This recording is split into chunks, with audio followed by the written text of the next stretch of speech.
রাধাষ্টমী হয় শুক্লা অষ্টমী তিথিতে। মায়েরা সবাই শুনে নিন, যে যেখানে বসে আছেন, রাধারানী কিন্তু কারো গর্ভে জন্ম নেয় নাই। একটু মন দিয়ে শুনবেন, যে যেখানে বসে আছেন একবারে। বলছে রাধারানী জন্ম হয়েছিল ভাদ্র মাসে শুক্ল অষ্টমী তিথিতে। পরে কিন্তু আপনার রাধা কি করবেন? রাধা অষ্টমী পালন করবেন। রাধা অষ্টমী পালনের নিয়ম কিন্তু একই। একাদশীতে যা যা করেন আপনি রাধা অষ্টমীতে তাই তাই করবেন। আগের দিন পরের দিন যা বললাম নতুন করে বলার দরকার নাই। শুধু একটা কথা আপনাদের বলে যাই, এই যে রাধার কথা শুনছেন, বলছে রাধা রাধা বললে কৃষ্ণ খুশি হয়। বৃন্দাবনে যাবেন আপনারা, দোকানে দোকানে যান, রাস্তার ভিড়ে যান, কেউ বলে না সরে যান সরে যান, কি বলে? রাধে রাধে। রিক্সাতে চাপবেন, টোটোতে চাপবেন, রাধে রাধে, মানে সব জায়গাতে রাধে। কিছু মনে করবেন না, ওখানে যে হনুমানগুলো আছে আপনার সোনার মালাটা খুলে নেবে, কিন্তু সোনার মালার দাম বুঝবে না ও। একটা পাকা কলা দিলে কিন্তু নিতাই গৌর হরিবোল করে দেবে, মানে আপনাকে আবার মালাটা ঘুরিয়ে দেবে। বৃন্দাবনে যারা বাস করে তারা পর্যন্ত রাধারানীর ভক্ত। এই জন্য বলে রাখি আপনাদের, যে যেখানে বসে আছেন, আসলে মায়েরা এই রাধার পূর্বজন্মের কথা একটু ছোট্ট করে আপনাদের বলে রাখি। সুচন্দ্র বলে একজন রাজা ছিল পুরাকালে, তার স্ত্রীর নাম কলাবতী। ভালো করে শুনবেন, সুচন্দ্র বলে একজন রাজা ছিল, তার স্ত্রীর নাম কলাবতী। তো অনেকদিন বিয়ে হয়েছে, সন্তান হয় নাই। এই কলাবতীরা তিন বোন, একটা নাম হচ্ছে ময়না, একটা নাম হচ্ছে সুনয়না। তো জেনে নিন, ময়নাকে সময় বিয়ে হয়েছিল কার? না, পর্বতরাজ হিমালয়ের। তাদের একটা কন্যা হলো, কি নাম বলুন তো? পার্বতী। পার্বতীর জামাইয়ের নাম কি মা? জোরে বলুন। বাবা ভোলা। এইবার দেখুন, সুনয়নার বিয়ে হলো মিথিলার রাজা জনকের সঙ্গে। আচ্ছা, জনক এবং সুনয়নার জন্য একটা সন্তান হলো, কন্যা সন্তান, যেভাবে আসুক না কেন, সেই সন্তানটার নাম কি বলুন তো মায়েরা? সীতা। তার স্বামীর নাম কি? রামচন্দ্র। এখন কলাবতীর মনে খুব দুঃখ যে আমার বোন দুটোর আগে বাচ্চা হয়ে গেল মেয়ে, তার আবার জামাইও সুন্দর পেয়ে গেল, আমি মেয়েও পেলাম না, জামাইও পেলাম না। এই জন্য সুচন্দ্র আর কলাবতী এরা দুজনে মিলে ভগবানের ধ্যান করতে শুরু করলো। ভগবান বলল, কি চাও? আমাকে এমন একটা কন্যা দাও যা সর্বশ্রেষ্ঠ জামাই আমি পাই। সর্বশ্রেষ্ঠ কন্যা দাও যা সর্বশ্রেষ্ঠ জামাই আমি পাই। মায়েরা, এই পৃথিবীতে সর্বশ্রেষ্ঠ কন্যা কে বলুন তো? জোরে বলুন। রাধা রানী। আর তার সর্বশ্রেষ্ঠ স্বামী কে হবে? কৃষ্ণ। তাহলে ওর বোনেরা কি চাইলো? মেয়ে চাইলো, জামাই পেল। এ চাইলো কি? কৃষ্ণকে জামাই রূপে পেতে চাইলো। এই কলাবতী আর সুচন্দ্রা দাপরের শেষে বৃষভানু রাজা আর তার স্ত্রীর নাম কি ছিল? কীর্তিদা। এরা কিন্তু সন্তান রূপে পেল কাকে বলুন তো মায়েরা? রাধা রানীকে। কিভাবে পেল? এরও একটা কাহিনী আছে। আপনারা যেমন হিমালয় পর্বতের নাম শুনেছেন, সেরকম বিন্ধ্যাচল পর্বত বলে একটা পর্বত আছে। এই বিন্ধ্যাচল পর্বত ভগবানের কাছে প্রার্থনা করেছিল, আমি একটা কন্যা চাই, সুকন্যা। ভগবান বলল, কি কন্যা? শ্রেষ্ঠ কন্যা। বিন্ধ্যাচল পর্বত একটা মেয়ে পেল, তার নাম রাধারানী। এই রাধারানী যখন জন্ম নিল, তখন কৃষ্ণ যখন জন্ম নিয়েছে, তখন দেখবেন আকাশবাণী হয়ে গেল। কি আকাশবাণী হয়ে গেল বলুন তো? তোমারে বধিবে যে গোকুলে বাড়ি এসেছে। কংস কি করলো? পুতনাকে পাঠালো। আপনারা যারা কীর্তন শুনছেন এখানে সবাই জানেন যে কংস পুতনাকে পাঠালো বাচ্চাগুলোকে মারবার জন্য, কিন্তু কংস অসুরদেরকে পাঠিয়েছিল। তা কোনো অসুর গিয়েছিল বেড়াল রূপে, ইঁদুর রূপে, অন্য পশু রূপে মারবার জন্য। বিন্ধ্যাচল দেখলো রাধারানীকে যদি মেরে দেয়, ও কি করলো? যমুনার জলে রাধারানীকে ভাসিয়ে দিল। মায়েরা, তো রাধারানী তো হচ্ছে প্রকৃত স্বরূপা। তিনি কি করলেন? যমুনার যেদিকে ধারা, সেই দিকে না বয়ে উল্টো দিকে গোকুলের দিকে বইতে লাগলো। তো সবাই লক্ষ্য করো মায়েরা, ধারা যদি উল্টো দিকে বয়, নামটা কি রাখা যায়? একটা পদ্ম ফুলে ভাসিয়ে দিয়েছিল। পদ্ম ফুলে ভাসিয়ে দিয়েছিল কে? বিন্ধ্যাচল। এই পদ্ম ফুলে ভাসতে ভাসতে যখন চলে এলো নদীতে, তখন যমুনাতে স্নান করতে এসে দেখতে পেল কে? না, আমাদের বৃষভানু রাজা ব্রহ্ম মুহূর্তে ভোরবেলাতে যে রাধারানী পদ্মের মধ্যে ভাসছে। সেই মেয়েটাকে যখন বাড়ি নিয়ে গেল, সবাই জানলো যে কীর্তিদার গর্ভ হয়েছে। মিথ্যা করে কিন্তু সবাই দেখলো যে রাধারানীর জন্ম হয়ে গেছে। ওই জন্য রাধা অষ্টমী ব্রত কিন্তু অনেকে 12টা পর্যন্ত পালন করে।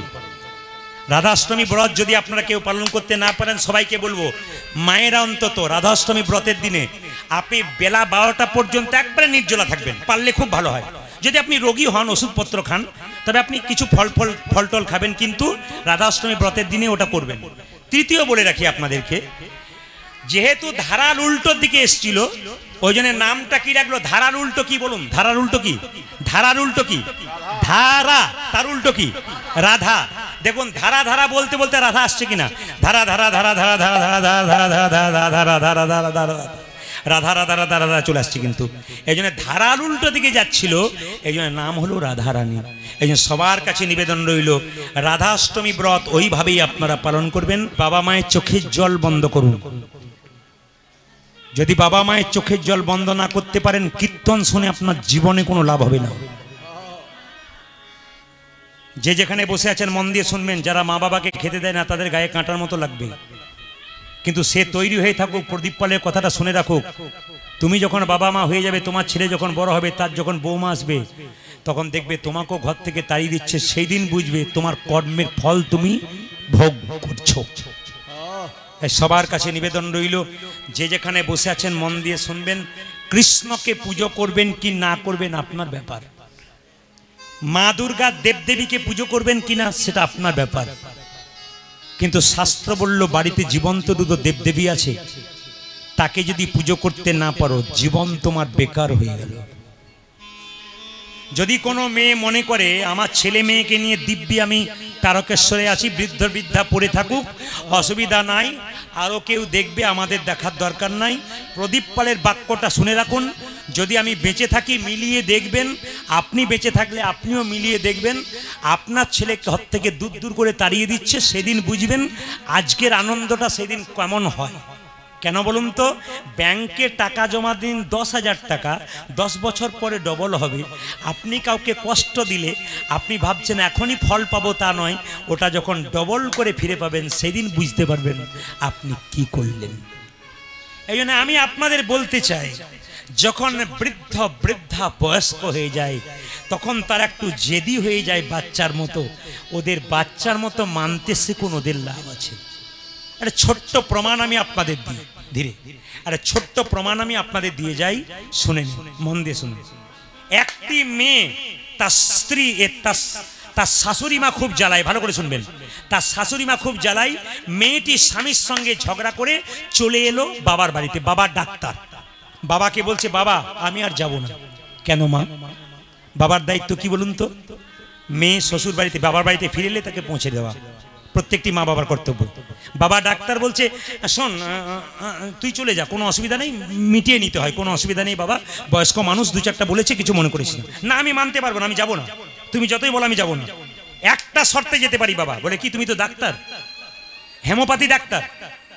আস্তে মন দিয়ে শুনবেন তো, মেয়েটি বাবাকে বলছে শোন, এখন বাবা তুমি তো হেমোপ্যাথি চিকিৎসা করো, আমার একটা বিষাক্ত ওষুধ দাও, একদিনে যেন না মরে, ধীরে ধীরে মরে। মা তোকে দিলাম একটা হেমোপ্যাথির শিশি দিলাম, প্রতিদিন চায়ের সঙ্গে তো শাশুড়ি মাকে 1 ফোঁটা করে করে দিবি, 6 মাস খেতে খেতে দেখবি আস্তে আস্তে শেষ। তবে একটা শর্তে তোকে দিতে হবে, যখন দিতে যাবি তখন বলবি মা উঠুন চাটা খেয়ে নিন, আপনার জন্য চা এনেছি। খুব ভালোবাসতে হবে, খাবার সময় বলতে হবে মা খেয়ে নিন, মানে তুই যেহেতু নিজের হাতে একজনকে মারবি, ভালোবাসা দিতে হবে না তোকে, ভালোবাসা দ্বারা মারতে হবে। মেয়েকে শেখাচ্ছে, মেয়ে বলছে বাবা তাই করবো, কোনো অসুবিধা নেই, কিন্তু যেন বিষের ফোঁটাটা 1 ফোঁটা 1 ফোঁটা পড়তে পড়তে 6 মাসের মধ্যে শেষ। বলে হ্যাঁ শেষ। যখন শাশুড়ি মা ঘুম থেকে উঠছে না, তখন বলছে মা আপনার চা এনেছি। শাশুড়ি মা অবাক, এত ভালোবাসা দেয় না, কি ব্যাপার? চা এনেছি, চায়ের মধ্যে 1 ফোঁটা দিয়েছে আর কি, চা এনেছি, চা দিয়েছে। আবার প্রত্যেক দিন মা স্নান করুন, মা খেয়ে নিন, মা কষ্ট হচ্ছে, আচ্ছা ঠিক আছে কোনো অসুবিধা নেই আমি তো আছি। শাশুড়ি মায়ের মনটা কিন্তু গলে গেল। দিনের পর দিন বলছে আহা মা তোমাকে কত কটু কথা না বলেছি, তখন 5 মাস পেরিয়ে গেছে, কটু কথা না, আবার বন্ধ হয়ে যাচ্ছে। কিন্তু এইবার দেখুন শাশুড়ি মা যখন একটা বুদ্ধি, কিন্তু এখানে বৈজ্ঞানিক প্রথা, কিন্তু খুব যারা বাবা মা আছেন তারা শুনবেন মন দিয়ে, খুব দামি দামি কথা, আমার কথাগুলোর মধ্যে যুক্তি আছে কিনা বিচার করবেন। তো 6 মাস দিতে দিতে বলছে মা মা বলে কি সেবা যত্ন ভালো হচ্ছে? বলে খুব হচ্ছে মা, আমি তোমাকে এতদিন কটু কথা বলেছি। ধরে চুম্বন খাচ্ছে, আদর করছে। মেয়েটি তখন মনে মনে ভাবছে আমি কেন যে বিষ দিলাম, নিজের হাতে মেরে দেবো, একটা প্রাণ শেষ হয়ে যাবে। না না আমাকে এত ভালোবাসে মা, আমাকে এত ভালোবাসা দেয়, আমি তো বুঝতে পারি না। এই যে দেখান, হঠাৎ তার বাবা একদিন এলো, এই যে দেখান 6 মাস পরে, হ্যাঁ রে মা, কানে কানে বলছে বিষ দিয়েছিলি? দিয়েছিলাম। বাবা তুমি আমায় ক্ষমা করো, আমি দিয়ে মানুষটাকে মারবো, মানুষটা যদি মরে যায় আমার কত পাপ হবে বলো তো, আমাকে কত ভালোবাসে, জড়িয়ে ধরে আমায় ভালোবাসে, বৌমা বৌমা করে, আর আমিও ভালোবাসি। বলছে ওরে মা, তোকে বিষের ফোঁটা দিই নাই, ডিস্টিল ওয়াটারে জল দিয়ে দিয়েছিলাম, এক ফোঁটা করে দিবি আর ভালো ব্যবহার করবি। এর থেকে কি শিখিয়ে দিল? আপনি যদি কারো সঙ্গে ভালো ব্যবহার করেন আপনাকেও সেও ভালোবাসার ব্যবহার করবে।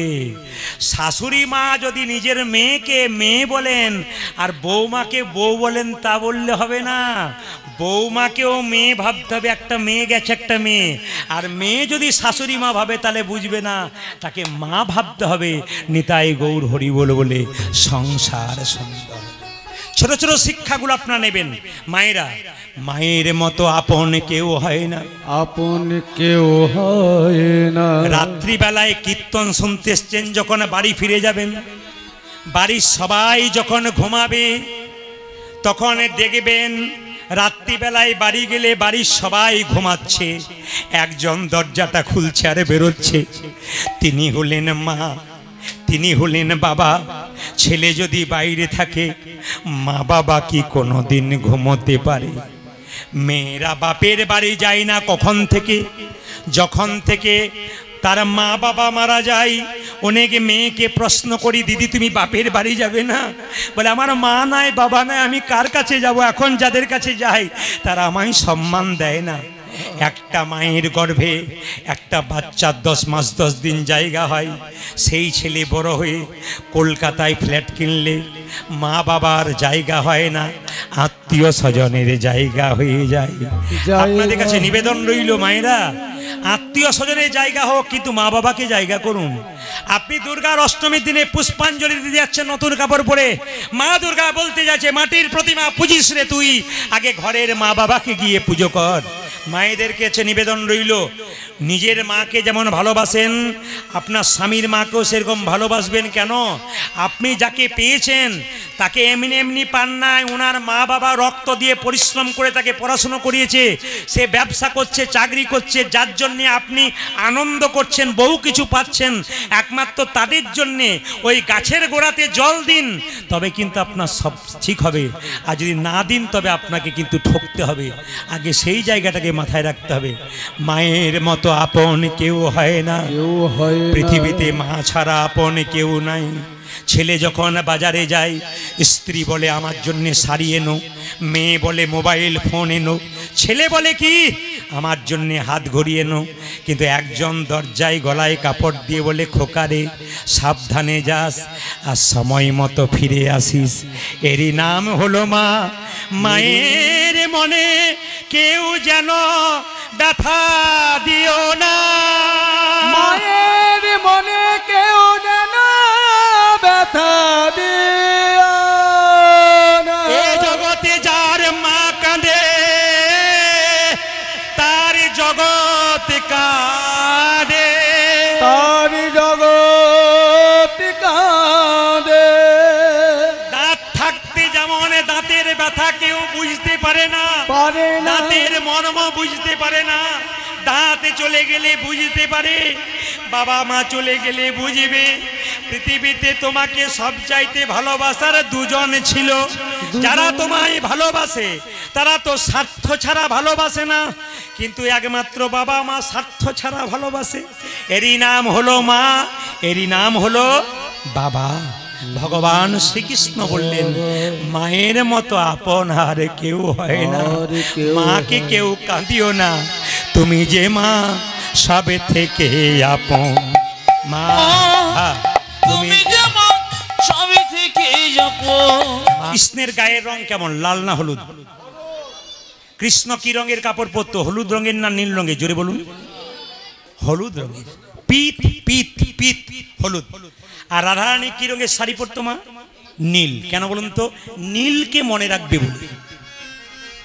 মাথার মধ্যে যে ফুলটা গুঁজতো ওটাও নীল। কেন? নীলকে মনে, নীলকে ভালোবাসে, তাই নীল নিয়েই থাকে। তা ভগবান শ্রীকৃষ্ণ যখন কালীদহের জলে ঝাঁপ দিল, দেখে মনে হচ্ছে একটা নীল পদ্ম ভাসছে। কালীনাগে মনে মনে ভাবছে, বাবা আমার কালীদহের জলে পদ্ম কোথা থেকে এলো? কৃষ্ণকে দেখে মনে হচ্ছে পদ্মের মতো। পদকর্তা বলছে, যেন নীল কমল ভাসছে, যেন নীল কমল ভাসছে, যেন নীল কমল ভাসছে, ও যেন নীল কমল ভাসছে, কালীদহের জলের মাঝে নীল কমল ভাসছে। কমলের মাঝে নীল কমল ভাসছে। কৃষ্ণ মনে মনে ভাবছে, কালীনাগ মনে মনে ভাবছে, এত সুন্দর পদ্ম, আমার তো দংশন করা স্বভাব, আমি দংশন করব না, কি করব? একে পুচ্ছতি জড়াবো, একে পুচ্ছতি জড়াবো, একে পুচ্ছতি জড়াবো, একে পুচ্ছতে জড়াবো। কালীনাগ লীলা যারা শুনছেন, পদকর্তা কি সুন্দর বর্ণনা করছে। কালীদহের জলে যখন কৃষ্ণ ঝাঁপ দিয়েছে, কালীনাগ মনে মনে ভাবছে, দংশন করা স্বভাব আমার, একে দংশন করবো না, দেখতে খুব ভালো লাগছে পদ্ম ফুলের মতো, আমি কি করব? একে পুচ্ছতি জড়াবো, একে পুচ্ছতি জড়াবো, পুচ্ছতি জড়াবো, একে পুচ্ছতে জড়াবো। আচ্ছা বলুন তো মায়েরা, কিছু মনে করো, স্বভাব যায় না মূল্যে, কয়লার ময়লা যায় না ধুলে। আপনাদের যে দিব্যি মুখস্থ হয়েছে, আমি জানলে তো আসতাম না। আচ্ছা একটা কথা শোনো, স্বভাব যায় না মূলে, আর আর কি বললাম, কয়লার ময়লা যায় না ধুলে। আচ্ছা নিম পাতাকে মিষ্টি রসে ভেজালে তেঁতো যায়? গরু ঘাস খেয়ে দুধ দেয়, আর সাপ আবার দুধ খেয়ে বিষ দেয় না, কি বলছেন? যেটা বলুন। হ্যাঁ না? তাহলে ব্যক্তি আচরণ আলাদা, খাবারটা দোষ নাই। গরু দুধ খেয়ে কি দেয়? গরু ঘাস খেয়ে কি দেয়? দুধ দেয়। আর আর আর সাপ দুধ খেয়ে কি দেয়? বিষ দেয়। তার মানে দেখবেন কোনো ব্যক্তি দেখবেন কৃষ্ণ কথা শুনে, হরি কথা শুনে, তার মুখ থেকে ভালো কথা বেরোয়। আর দেখবেন কোনো কোনো ব্যক্তি কথায় কথায় নোংরা নোংরা কথা বলে, আপনাকে কথা বলবে তার মধ্যে নোংরামি থাকবে, আপনাকে কথা বলবে ঠেসিয়ে ঠেসিয়ে কথা বলবে, আপনাকে কথা, যেমন দেখবেন, কিছু মনে করবেন না, আস্তে আস্তে আপনাদের হুগলি জেলাতে হয় কিনা জানি না, আমাদের বীরভূমে হয়, কেউ যদি তিলকমালা নিয়ে কোনো মেয়ে রাস্তা দিয়ে পেরিয়ে যায় না, আমাদের মেয়েরা অনেক সময় বলে, বাবারে হারাধনের বইয়ের কি ঢং দিদি, মালা তিলক নিয়েছে, ভক্তবোধে আগে হয়ে গেল। এরা কেরা বলুন তো? এরা দুধ খেয়ে বিষ খাবার লোক, আর কি বিষ দেওয়ার লোক। এই জন্য জেনে রাখুন, নিম পাতাকে যতই মিষ্টি রসে ভেজান তেতো যায় না, নিন্দুককে যতই ভালো কথা বলুন ও নিন্দা শুনবে না, ও বলবে। তবে অপরাধ নেবেন না, সাধুগুরু বৈষ্ণব যদি কারো নিন্দা করে, তবে বুঝবেন উনি সাধুগুরু বৈষ্ণব নন, পাক্কা কথা। সাধুগুরু বৈষ্ণবের মুখে যদি কারো নিন্দা শোনেন কোনোদিন, তাহলে 100% জানবেন এই লোকটা পরিষ্কার নিন্দুক, এর কাছ থেকে কোনো ভালো কথা শোনা আমাদের উচিত নয়। এই জন্য সবাই লক্ষ্য করুন, কালীনাগের স্বভাবটা তো কি দংশন করা, তাই বলছে না না আমি দংশনই করব রে, আমি দংশনে করব, আমি দংশনই করব রে, ওই আমি দংশন করব রে, সাথে জড়াবো না, দংশনই করব রে, ও ছতে জড়াবো না, দংশনে করব। এই যে দেখেন মাথায় কাপড়টা নিয়ে করো জোরে, কৃষ্ণঙ্গে কালীনাগ হানিছে দংশন, হানিছে দংশন, পাষাণ সমান কৃষ্ণ হইল তখন। মায়েরা, কৃষ্ণের গায়ে যখন কালীনাগ বারবার দংশন করছে, কৃষ্ণ শরীরটাকে পাথর করে নিল, আর যখনই দংশন করছে তখনই কালীনাগের ফণাটা ভেঙে ভেঙে যাচ্ছে। আর যখনই কালীনাগের ফণা ভাঙলো, ভগবান শ্রীকৃষ্ণ সুযোগ পেয়ে কালীনাগের মাথায় চাপলো, কেন? বৈষ্ণবের আশীর্বাদ আছে। ওগো ফণাতে ফণাতে গমন করি, ফণাতে ফণাতে দমন করি, ফণাতে ফণাতে গমন করি, ফণাতে ফণাতে দমন করি, নট বড় বেশে দাঁড়ালো হরি, আজ নট মন বেশে দাঁড়ালো হরি, নট বড় বেশে দাঁড়ালো হরি। নট বড় বেশ দাঁড়ালো হরি। কালীনাগ দেখেছেন, কৃষ্ণ দেখেছেন কালীনাগের মাথায়? এই দেখুন, ওগো কালী ফণাতে ফণাতে গমন করি, ফণাতে ফণাতে দমন করি, ফণাতে ফণাতে গমন করি, ফণাতে ফণাতে দমন করি, নট বড় বেশে দাঁড়ালো হরি, নট বড় বেশে দাঁড়ালো হরি। ও মায়েরা, কত সভা হয়েছে, কত সভা হয়েছে, কত সভা হয়েছে, দেখো কত সভা হয়েছে, কালীনাগের মাথার উপর কত সভা হয়েছে, কালীনাগী মাথার উপর কত সভা হয়েছে, কালীনাগের মাথার উপর কত সভা হয়েছে, কালীনাগী মাথার উপর কত সভা হয়েছে।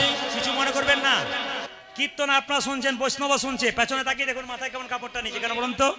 বৈষ্ণবরা জানেন যখন ভগবান কাউকে নিজের বসে আনে তখন মাথায় কাপড়টা নিতে হয়, কেন বলুন তো? ভগবানের আশীর্বাদ পাওয়া যায়। বৈষ্ণবকে দেখে শিখতে হয়। মায়েরা কালীর ফনায় নটন রঙ্গ, কালীর ফনায় নটন রঙ্গ, কালীর ফনায় নটন রঙ্গ, কালীর ফনায় নটর রঙ্গ, এরি তনু জানু জীবন সঙ্গ, এরি তনু জন জীবন সঙ্গ, এরি তনু জানু জীবন সঙ্গ। তনু জান জীবন মায়েরা কালীনাগের স্বভাব কি? বিষ দেওয়া। কৃষ্ণের পায়ে লোকে ফুল দেয়, কালীনাগ কি করছে? বিষ উদ্গার করিছে, বেসরকার করিছে, বিষ উদ্গার করিছে। বিসর্গার করিছে, ওই যে গোবিন্দের চরণ তলে বিষ উদ্গার করিছে, গোবিন্দের চরণ তলে বেসরকার করিছে, ওই যে গোবিন্দের চরণ তলে আরানন্দ ধরে না রে, গোবিন্দের চরণ তলে আনন্দ ধরে না রে, গোবিন্দের চরণ আজ তলে আনন্দ ধরে না রে, গোবিন্দের চরণ তলে আনন্দ ধরে না রে, বেসরকার করিছে, বিসর্গার করিছে। কৃষ্ণ বলছে, হ্যাঁ রে কালিয়নাগ, তুই কি আমার চরণে বিষ দিলি? তুই আমার চরণে কেন ফুল দিলি না? ভক্ত আমার চরণে পেলে ফুল দেয়, পুষ্প দেয়, চন্দন দেয়, তুই আমায় বিষ দিলি কেন? কালিয়নাগ কেঁদে কেঁদে বলছে, হে গোবিন্দ, তুমি আমায় বিষ দিয়েছো, আমি তাই দিলাম। তুমি তো অমৃতময় ভগবান, ইচ্ছা করলে তোমার বিষকে তুমি অমৃত করে নাও।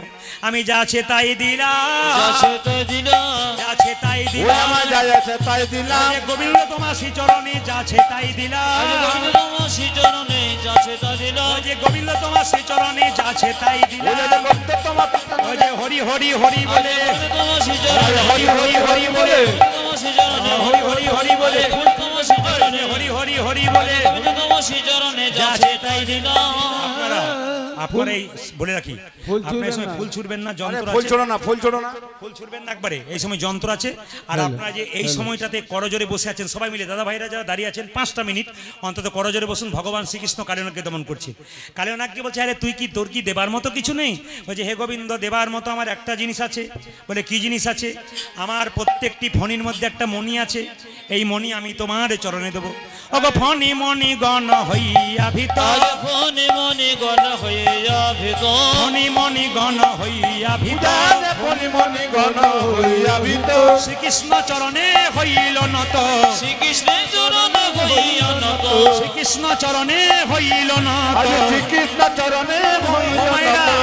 জানে না কি করছে? চরণ পূজা করিছে, চরণ পূজা করিছে, চরণ পূজা ও করিছে। দাদা চরণ পূজা করিছে, ওরে মাথারে মণি দিয়ে চরণ পূজা, ও দাদা মাথারে মনি নিয়ে চরণ পূজা করিছে, ওরে মাথারে মণি দিয়ে আনন্দ ধরে না রে, আরে মণি আজ দিয়ে, আনন্দ ধরে না রে, আরে মণি আজ দিয়ে, আনন্দ ধরে না রে, আরে মণি আজ দিয়ে, আনন্দ ধরে না রে, চরণ পূজা করিছে।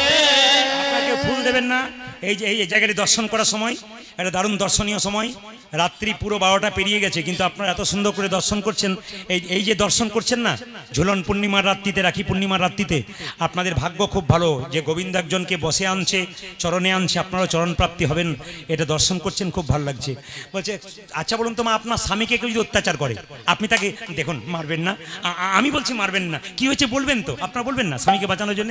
ভগবান শ্রীকৃষ্ণ কালিয়নাগের মাথায় নৃত্য করছে, ঝলকে ঝলকে রক্ত পড়ছে, তখন সঙ্গে সঙ্গে তার স্ত্রীগণ কি করলেন? নাগাঙ্ক গণে করস্তুতি। ওরে না গগনে করয় মায়েরা, স্তুতি, স্বামী কালিয়নাগকে কৃষ্ণ বারবার মাথায় নাচছে, মুখ থেকে রক্ত ঝলছে, ঝলকে ঝলকে পড়ছে। তাই নাগাঙ্ক গণ মানে তার দুজন স্ত্রী কি করছে? কেঁদে কেঁদে বলছে, নাগাঙ্ক গণে করস্তুতি, জানে না গাঙ্গ বনে করাই স্তুতি, শনি ব্রজমণি হরসমতি, শুনে গো যমনে ঘর সমতে, শনি ব্রজমণি হরসমতি। শুনি ব্রজমণি ঘরসমতি, নাগাঙ্কগণ স্ত্রীগণ কেঁদে কেঁদে বলছে, হে গোবিন্দ, তুমি যদি আমাদের স্বামীর মাথায় এমন করে নৃত্য করো, আর স্বামী যদি মরে যায় আমরা বিধবা হয়ে যাব, তা ভগবান কি কখনো কোনো ভক্তকে বিধবা করতে চাই? তোমার চরণে বারবার আমরা প্রণতি নিবেদন করলাম। ভগবান খুব খুশি হয়ে গেলেন। কালিয়নাগকে বললেন, কালিয়নাগ তুই এখানে থাকবি না, সমুদ্রের রমণদ্বীপে চলে যা। কালিয়নাগ বলল, সমুদ্রের রমণদ্বীপে আমি যাবো না। বলে, কেন? গরুর আমাকে খেয়ে ফেলবে। বলছে, ওখানে গরুর যেতে পারে না। তবে এই দেখ, তোর মাথায় যে আমি নাচলাম, যে চরণ চিহ্ন রইল, এই চরণ চিহ্ন দেখলে গরুর তোকে খেতে পারবে না। এতজন ভক্ত কীর্তন শুনতে এসছেন, সাপের মাথায় একটা চক্র থাকে না? জোরে বলুন হানা না। এই চক্রটা কি বলুন তো? কৃষ্ণের চরণ চিহ্ন। এই কৃষ্ণের চরণ চিহ্ন দেওয়া সর্প দেখলে গরুর তাকে খেতে পারে না। ওই জন্য ভগবান খুব খুশি হলেন, গরুর চলে গেলেন। আর গরুর যাওয়ার সঙ্গে সঙ্গে কালীয়নাগ ওখান থেকে চলে গেলেন। আর ভক্তরা সবাই রক্ষা পেলেন। মা যশোদা ছুটে এলেন, রাধারানী ছুটে এলেন। রাধারানী কেঁদে কেঁদে বলছে, ললিতা রে, আমার গোবিন্দ কালী দয়ের জলে ঝাঁপ দিয়েছে। কেন জানিস? একদিন অভিমান করে আমার গোবিন্দের কাছ থেকে আমি চলে গিয়েছিলাম। আমি অভিমান করে বসেছিলাম, আমার গোবিন্দ আমার পা ধরে বারবার কত সেধেছিল, কিন্তু আমি গোবিন্দের কথা শুনি নয়। তাই অভিমান করে আমার গোবিন্দ বিষের জলে ঝাঁপ দিয়েছে।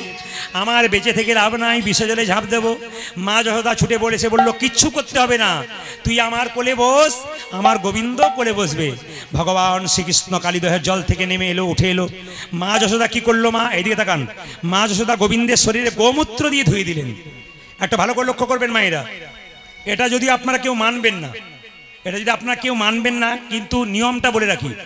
বলছে এক বালতি জলে মাঝে মাঝে গোমূত্র ফেলে যদি বাচ্চাকে স্নান করা যায়, তাহলে বাচ্চার জীবনে চর্মরোগ হয় না। আয়ুর্বেদ বলছে। রামদেবজির অনুষ্ঠান যদি আপনারা শোনেন, রামদেব বাবার অনুষ্ঠান শোনেন, দেখতে পাবেন আপনারা, যদি প্রতিদিন বা সপ্তাহে একদিন এক বালতি জলে কয়েক ফোঁটা গোমূত্র ফেলে যদি আপনার বাচ্চাকে স্নান করাতে পারেন, ডেটল ফেল হয়ে যাবে। হ্যাঁ, সেভলন ডেটল তো ভালো, সেগুলো তো কাজে লাগবে, কিন্তু আগেকার যুগে তার ডেটল সেভলন ছিল না। সুতরাং এখন কি হচ্ছে না, এক বালতি জলে যদি গোমূত্র ফেলে তার ছেলেকে স্নান করা যায়, ছেলে কোনো বিপদ হয় না। মা যশোদা গোমূত্র দিয়ে স্নান করালেন, গোবিন্দের চরণে হাত বুলে দিলেন। গোবিন্দ মনে মনে ভাবছে, ব্রজবাসী আমায় এত ভালোবাসে। মা যশোদার কোলে গোবিন্দ বসে গেল। একদিকে রাধারানী, একদিকে আচ্ছা, আপনাকে আজকে উঠবেন না ঠিক করেছেন নাকি? আর সিদ্ধান্ত নিয়েছেন উঠবেন না, কিন্তু কি করবেন, আমাদের প্রতিদিন গান তো, চাপ থাকে তো। একটু বসুন সবাই মিলে, রাধা গোবিন্দ যুগলে বসে আছে তো, সবাই হাতটা তুলুন দেখি। দাদা ভাইরা যারা দাঁড়িয়ে আছেন তারা দাঁড়িয়ে, যারা বসে আছেন তারা দেখবো একসঙ্গে তালি দিয়ে। আজকে ঝুলন পূর্ণিমার দিনে মায়েরা, আজকে ঝুলন পূর্ণিমার দিনে দেখবো বসে বসে আপনাদের তালি কত সুন্দর তালে হয়। শ্যামল তনু দাঁড়ান, বাজনা বাজুক আস্তে। আগে আপনারা তেলের মধ্যে 5 ফোড়ন দেবেন, তবে তো খন্তা নাড়বেন না, কি বলছেন? আগে থেকেই দিয়ে দিচ্ছেন, আগে মিউজিকটা হোক তবে তো। একসঙ্গে হাত তুলুন, একসঙ্গে আমি তালি দেবো, তার সঙ্গে একসঙ্গে খুব সুন্দরভাবে তালি। বাহ বাহ বলে হারি।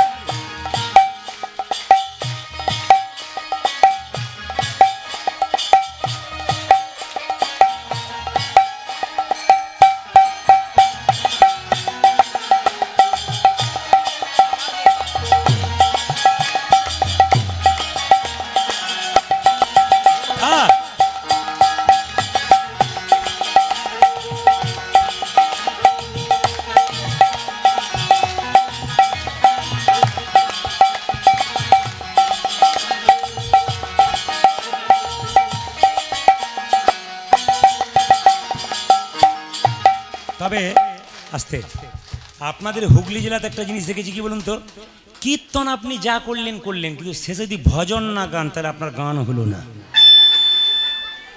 আমি অনেক জায়গায় দেখেছি কীর্তনে মানুষ কাঁদছে, কেঁদে ভাসিয়ে দিচ্ছে, তারপর একজন বুড়িমা বলল, দুটো ভজন করলে না নাচতাম। তার মানে বুঝলেন তারও কত পাওয়ার, বুঝতে পারছেন তো? কিন্তু না, ভজন আর মায়েরা কিছু মনে করবেন না। বাবা একটু বসুন। আচ্ছা, একটা কথা বলে যাই ভজনটা করবার আগে। স্বামী স্ত্রীতে আপনাদের কোনোদিন ঝগড়া হবে না, একটি মন্ত্র বলে যাব, বলবো না বাদ দিয়ে দেবো। বাবা রে, মায়েরা বলছেন বলুন, যত গন্ডগোল তো ওনার সঙ্গেই চলছে, আর কোথাও নাই। আর দাদারা অনেকে মনে মনে ভাবছেন, আপনি বলে যান, আমাদের চুপ থাকাটাই বুদ্ধিমান কাজ, যা বলছেন বলুন। মায়েরা, কোন স্বামী স্ত্রী সুখী, আসতে শুনবেন, কোন স্বামী স্ত্রী সুখী বলুন তো? যার স্ত্রী বোবা আর যার স্বামী কালা, তার নাই কোনো জ্বালা। বোবার কালা। আচ্ছা, একটা কথা বলি, ভগবান কান দিয়েছে কটা? জোরে বলুন। 6টা। কান দিয়েছে কটা? 2টো। মুখ দিয়েছে কটা? বলতে কটা বলেছে, শুনতে কটা বলেছে? আপনার শোনেন বেশি না বলেন বেশি? দাদারা বলছে ঘরে গিয়ে দেখবেন কি করে, শোনে না বলে। আমি যদি একটা বলি তো 20টা বলে দেয়। তবে কিছু মনে করবেন না, আমি একটা প্রমাণ দিয়ে দিয়ে, যে বাঁ দিকে আমার বাজাচ্ছে, একে দেখতে পাচ্ছেন তো? এদের বাড়ি একদিন বেড়াতে গেছি, তখন দেখছি এদের পাশের বাড়িতে খুব চলছে আর কি। তখন আমাকে দেখবেন, কিছু মনে করবেন না, প্রায়ই দেখবেন মোবাইলে খালি দিনের মাথায় যদি আমার 150টা ফোন আসে, তার মধ্যে 80-90টা ফোন মেয়েদের। দাদা বলছেন, হ্যাঁ, আর বলবেন না খুব অশান্তিতে ভোগ করছি, কিছু একটি বলে দিন। আমি তখন বলি যে দাঁড়ান, আমার একটু সময় আছে, পরে বলছি। মানে কি করবেন, অত যেন উত্তর দেওয়া যায় না, তো কিছু মনে করবেন না, কাউকে সমাধান বলি কিছু কোনো কোনো জায়গাতে, যেগুলো শাস্ত্রীয় সমাধান। একটাই সমাধান, শান্তি ফেরানোর একটাই পথ, এ পথ ছাড়া কোনো পথ নাই, একমাত্র হরি ভজনের পথ। বলছে স্বামী স্ত্রীতে ভজন, আর ভজন যদি এক হয় ঝগড়া হবে না। ভজন মানে কি, সন্ধ্যাবেলায় স্বামী স্ত্রীতে, স্বামী যদি চাকরি থেকে ফিরলো, কাজ থেকে, ব্যবসা থেকে ফিরলো, সন্ধ্যাবেলাতে বসে তুলসী মন্দিরে বা ভগবানের মন্দিরে একটু ভগবানের নাম কীর্তন করলেন, ভজন। আর স্বামী যদি বেলা 3টের সময় আসে, একসঙ্গে ভজন করলেন। ভজন আর ভজন যদি এক হয় তাহলে ঝগড়া হবে না। আমি প্রমাণ দিয়ে দিই, এদের পাশের বাড়িতে ঝগড়া, আমি গিয়ে পৌঁছেছি, হঠাৎ করে বলছে দাদা আপনি চলুন ব্যবস্থা করুন। আমি বললাম কি হয়েছে তোমাদের ঝগড়া? বলছে কিছু মনে করবেন না। এদিকে স্ত্রীটা বলছে কিছু মনে করবেন না, প্রত্যেক দিন রাত 8টার সময় আসে, এই কয়েকদিন থেকে 9টার সময় আসে, আমার মাথা গরম হয়ে যায়, কোথায় থাকে এতক্ষণ। দেখবেন মেয়েদের খালি ওইটি প্রশ্ন, যদি কোনো পুরুষ যদি কোনোদিন রাত্রি 8টার বদলে 10টায় আসে, যত রাজকার্য তোমারই ছিল বোধ হয়। দাদারা বুঝতে পারছে ব্যাপারগুলো। আর মেয়েদের একটা কিছু মনে করবেন না, যখন বলে গেলাম চান্স পাওয়া যায় না সবসময়, তো মানে সব জায়গায় আসতে, এদিকে বসুন, চান্স পাওয়া যায় না, দাদা ভাইদের একটু মিলিয়ে নিন তো, হচ্ছে কিনা বসুন। এই যে হরে কৃষ্ণ হরে কৃষ্ণ, বসুন বসুন। আমি বলে দিই, মেয়েদের একটা কি বলুন তো, এই যে দেখান আসতে, মেয়েদের একটা কি স্বভাব বলুন তো, আপনাদের হুগলিতে না আমাদের দিকে, কি বলুন তো, আমার মতো মেয়ে বলে তোমার সংসার করেছিল নইলে দেখতে। আপনাদের বলে বোধ হয় নাকি? ও আবার দেখবেন অনেকে বলে নেহাত 2টো ছেলে হয়ে গেল বলে, নইলে দেখতে কোন দিন আমি পালিয়ে যেতাম। এটা দেখবেন বলে। আর না না, আমাদের ঘরে বলে না, ওটা কিছু মনে করবেন না। আবার শুনে রাখুন, আর একটা কি বলে বলুন তো, দাদা ভাইয়েরা এত কাপড় কিনে দিচ্ছেন, তাও যদি বিয়ে বাড়িতে যাবেন, এই যে আজকে বিয়ে বাড়িতে নিমন্ত্রণ হয় চলো, তখন কি বলে, আমার তো ভালো কাপড় নাই। হারে হারে টের পাচ্ছে। এই যে দাদারা হারে হারে বুঝতে পারছে যে একবারে সত্যি কথাটা, আর মায়েরা বলছে একবারে মিলিয়ে দিয়েছেন। আবার যদি আপনাদের সুযোগ পাই নিশ্চয়ই দেবো। তবে একটা কথা বলি, ঝগড়া যদি হয়, খুব যদি ঝগড়া করে, স্বামী যদি রেগে যায়, আপনি কি করবেন, হাতে জল নেবেন, মুখে ভরে নেবেন। বোবার কোনো শত্রু নেই। হাত তুলুন, হাত তুলুন একসঙ্গে। আপনাদের দাঁড়িয়ে করবো না, দাঁড়িয়ে ভজন করতে বলবো না, কেন বলুন তো, আমাকে কমিটির ভাইরা রাজকুমারকে দিয়ে বলেছে প্রদীপ বাবুকে বলবেন যেন 2টি ভজন গায়। ওই জন্য আমি আপনাদের দাঁড়াতে বলবো না, বসে বসেই আজকে ঝুলন পূর্ণিমার দিনে যেমন ঝুলছে বাবা এই রাধাকৃষ্ণ, আপনার দুলবেন সবাই বসে বসে, দাঁড়িয়ে না, হাত তুলে বাজাও বাজাও, বাহ বাহ।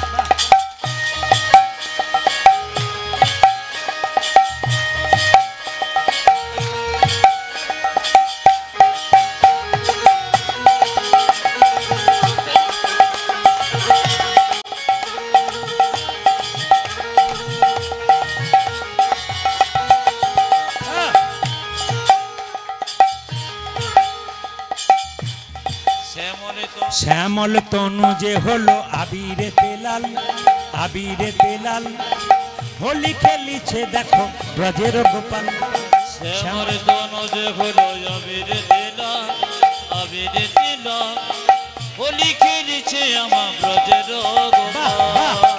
আপনাদের আসরটা সেরে যেতে আমার ইচ্ছা হচ্ছে না, এত সুন্দর দূরে দূরে আপনারা গাইছেন, সত্যি খুব মনোরম। আমার ক্যামেরা কিন্তু আপনাদের ঘুরে ঘুরে তুলছে, কিন্তু ক্যামেরা কিন্তু ঘোরাচ্ছে।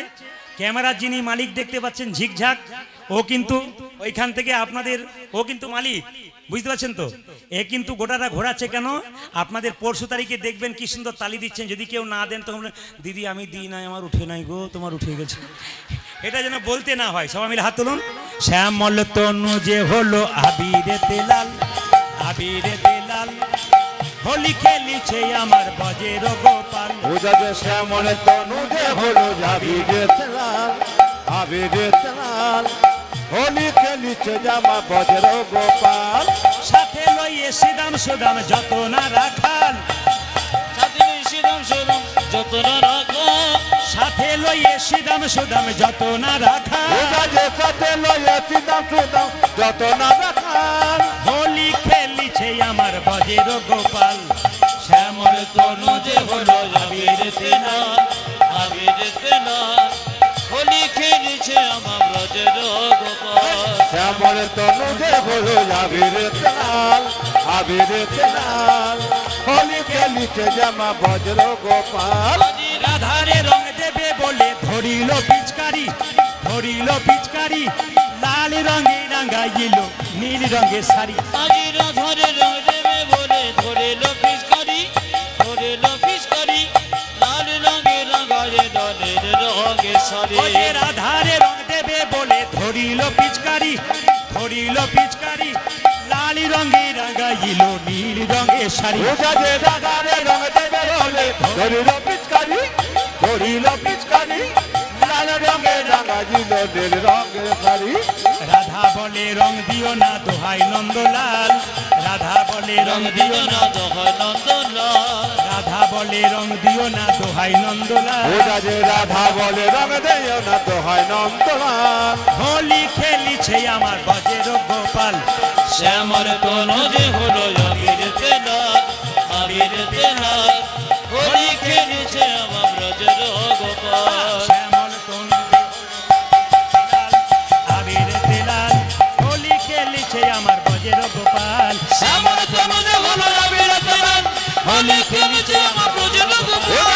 শ্যামল তনু যে হলো আবিরেতে লাল, হোলি খেলিছে আমার বজের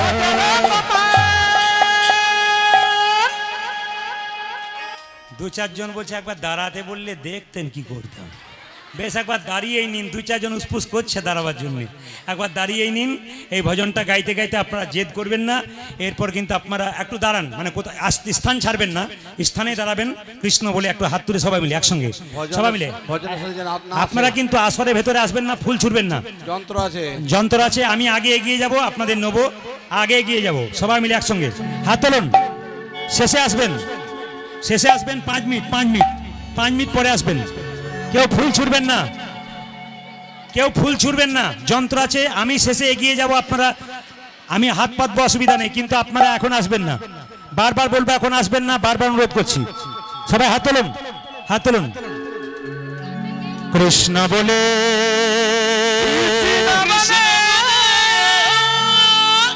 বাহু তোলে, চলো রে মা বৃন্দাবনে।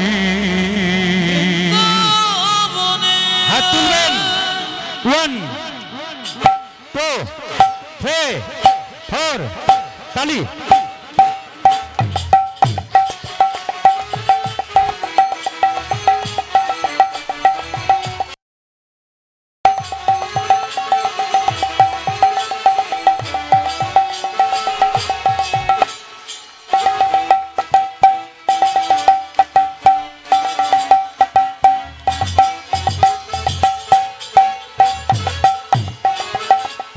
কৃষ্ণ বলে বাহু তোলে, চলো রে মন বৃন্দাবনে।